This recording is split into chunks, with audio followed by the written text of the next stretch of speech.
Our final lesson about probability is going to be about compound probability. So compound probability is the probability of two or more events. The probability of two or more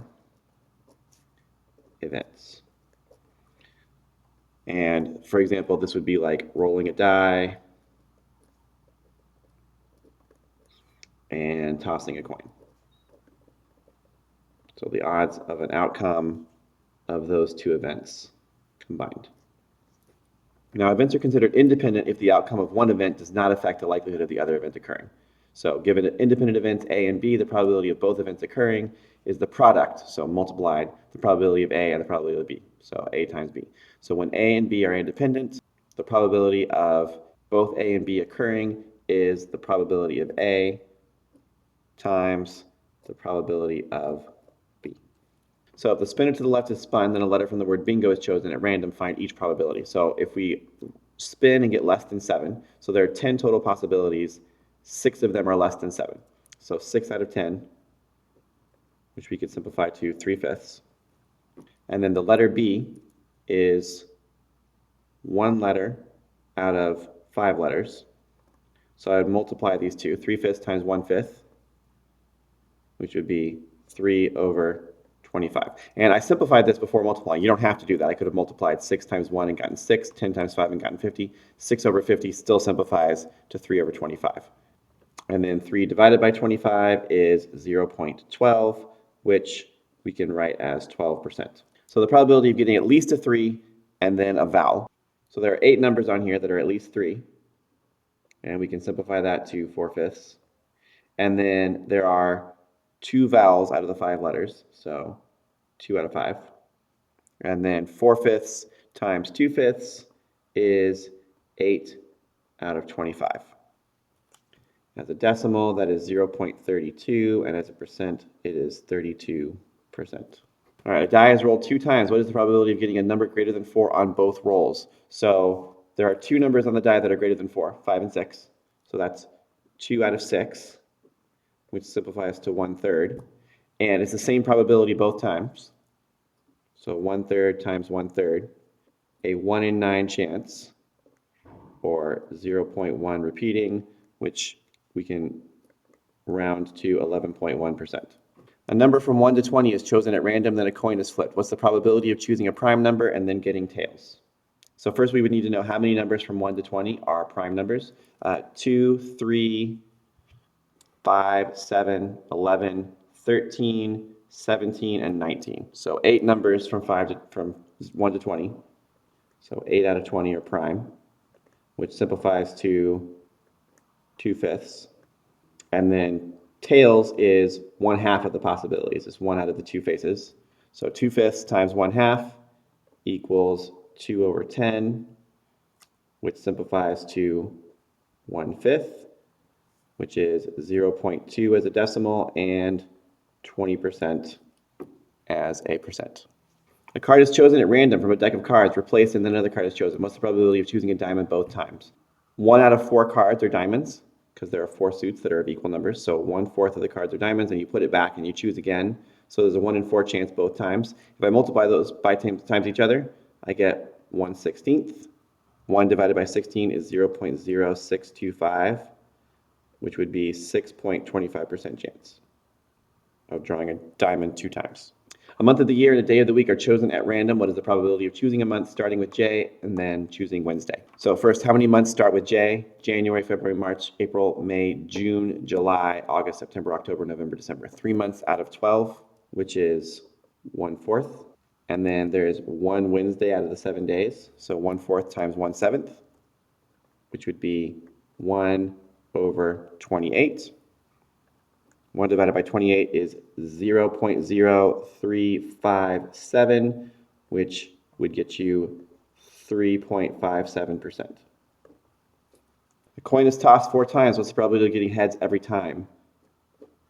Well, every time you toss it, you have a 1 in 2 chance of getting heads. So 1/2 times 1/2 times 1/2 times 1/2.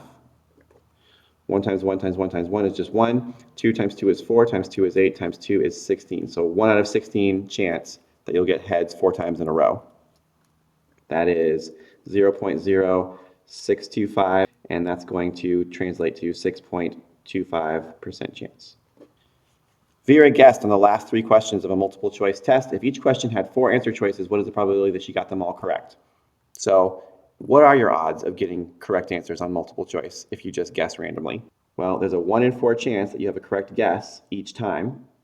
1/4 times 1/4 times 1/4. 1 times 1 times 1 is 1. 4 times 4 times 4 is 64. She's got a 1 out of 64 chance, which translates to 0.0156. So basically, she has a 1.56% chance. So she has like almost a 99% chance of not getting them all correct by guessing, just in case you were wondering how likely it is that you will do well on a test if you just guess. There are 14 girls and 11 boys in Mrs. Haynes' homeroom. There are 9 girls and 15 boys in Mr. Jones' homeroom. If a student is chosen at random from each class, what's the probability that they are both boys? So Mrs. Haynes has 25 total students and 11 of them are boys. So there's an 11 out of 25 chance of choosing a boy from her room. Mr. Jump has 24 students and 15 of them are boys. So there's a 15 out of 24 chance of choosing a boy at random from his room. 11 times 15 equals 165. And 25 times 24 is 600. And this can simplify down to 11/40. 11 divided by 40 is 0.275, which translates to 27.5%. All right, let's move on to dependent events. Events are dependent if the outcome of one event does affect the likelihood of the other event occurring. Given dependent events A and B, the probability of both events occurring is the product of the probability of A and the probability of B once A has occurred. So again, it's the product we're multiplying. It's the probability of A times the probability of B after A, once the A effect has occurred. So a bag contains 3 blue marbles, 10 green marbles, 4 yellow marbles, and 8 red marbles. So that's a total of what? 13 plus 12, 25 marbles. A marble is chosen at random, not replaced, and then another marble is chosen. Find each probability. So the probability of drawing a red marble is 8 out of 25. And then the probability of then drawing a blue marble is 3 out of, remember, there were 25 marbles. We took one out and didn't put it back, so now there are 24. So there's a 3 in 24 chance of drawing a blue marble the second time. So the outcome of A affects the odds of B occurring. And I can simplify this to 1/8, so I'm going to go ahead and do that. 8 times 1 is 8, and 25 times 8 is 200. And I can simplify this even more down to 1 over 25, which is 0.04, which is 4%. Probability of drawing a green and then a yellow. 10 out of 25 chance of drawing a green, which simplifies to 2/5. And probability of 4 out of 24 of drawing a yellow, which simplifies to 1/6. So 2/5 times 1/6 equals 2 over 30, which is 1/15. That equals 0.06 repeating, which I can write as 6.66%. After the completion of a race, 75 runners were asked if they ran a personal best time and if they trained for the race. Of those surveyed, 22 said they had a personal best and 46 said they trained. Of those that said they had a personal best, 18 had trained for a race. If 2 different runners in this group were chosen at random, find each probability. What are the chances both runners trained for the race but did not run a personal best? So out of 75 runners, 46 said that they trained, and 18 people who trained for the race said they had a personal best time. So 46 who trained minus 18 who said they had a personal best is 28. So 28 out of 75 trained but did not run a personal best. So you pull one of those out at random. Then you go select a different runner. There are now 27 who did not run a personal best but did train out of 74, because you already picked one out of both counts. And so that's what we're going to multiply. 28 times 27 is 756. 75 times 74 is 5,550. We can simplify this fraction to 126 over 925, even though it doesn't look that simple. That's the simplified version. And that turns into 0.1362, which is 13.62%. One runner had a personal best time, and the other runner neither trained nor had a personal best time. So 22 out of the 75 runners said they had a personal best time.